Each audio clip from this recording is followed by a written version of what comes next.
1905년 11월 17일로 갑니다. 이때는 어떤 일이 있었습니까? 네, 오늘 마지막 주제는 가슴 아픈 이야기입니다. 1905년 11월 17일 을사늑약 체결입니다.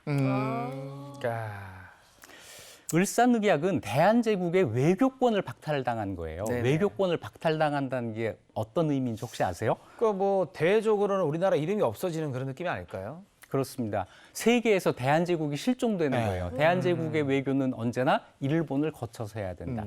일본의 보호국이 된다. 이런 걸 뜻하는 건데요. 네. 1905년에 러일 전쟁이 끝나고 일본이 러시아에게 승리한 다음에 대한제국을 보호국으로 한다는 것에 대한 국제적인 합의를 얻어냅니다. 미국, 네. 영국, 러시아, 독일, 프랑스가 다 여기에 동의를 한 거예요. 네. 그리고 이것을 이제 구체화하기 위해서 이토 히로부미를 전면 특명 대사로 한국으로 파견을 합니다.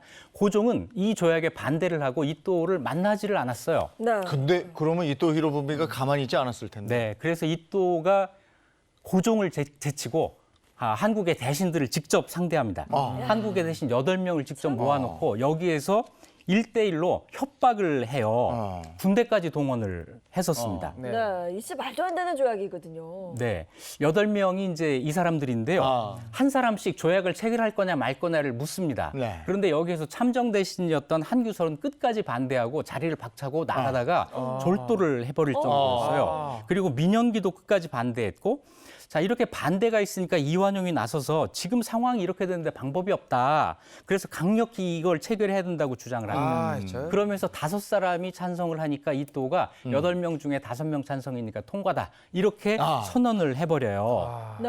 야, 참 이게 나라를 팔아먹었다. 이 말이 이제 여기서부터 시작된 말이 아닌가. 맞아요. 나라를 팔아먹죠. 이 도장을 찍어준 대가로 이완용은 어마어마한 혜택을 받습니다. 네. 대표적인 친일파가 되는 거죠. 돈도 많이 받아요. 네. 그가 받은 돈이 15만 원인데 지금 가치로 환산하면 한 90억 원 정도 합니다. 야. 와, 90억 원. 90억에 나라를 팔아먹네. 그러니까요. 아, 이거 진짜 치욕스럽고 화가 나는데 국민들 반발도 만만치 않았죠. 그러면 아주 분노합니다. 이 조약이 체결되고 사흘 뒤에 11월 20일 날 황성신문에 장지연의 시리아 방송대곡이라고 하는 논설이 발표되는데 네네. 네. 그 당시 국민들의 그 정서를 대변한 거죠. 네. 한번 요 일부분을 읽어주시겠습니까? 저 개 돼지만도 못한 이른바 정부 대신이란 자는 자기의 영달과 이익을 바라고 위협에 겁을 먹어 벌벌 떨면서 나라를 팔아먹은 도적이 되어 4천년을 이어온 강토와 500년 사직을 바치고 2천만 생명을 남의 노예 노릇을 하게 했다. 단군 이래 4천년의 국민 정신이 하룻밤 사이에 망하고 말 것이다.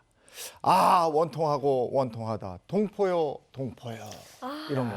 정말 이 펜이 칼보다 더 힘이 강하다 그러잖아요. 네. 나라를 빼앗긴 이 국민의 치욕과 그 분노가 절절하게 느껴지는 것 같습니다. 네. 그래서 을사늑약 이후에 대한제국은 어떻게 되나요? 네, 외교권이 없어졌으니까 한국으로 와 있던 외교관들이 전부 철수하고 외교를 할 수 없게 됩니다. 국제사회에서 미아가 된 거죠. 고종 황제는 이것이 불법적으로 체결된 것이다라고 국제사회에 호소하기 위해서 네덜란드 헤이그에서 열리고 있었던 만국평화회의에 3사람의 특사를 파견합니다. 하지만 회의장에 참석하지 못하고 실패해요. 오히려 일본은 이 사건을 구실로 고종 황제를 퇴위시키죠. 이런 아픈 역사가 있었던 날입니다. 마침 오늘 11월 17일은 순국선열의 날이에요.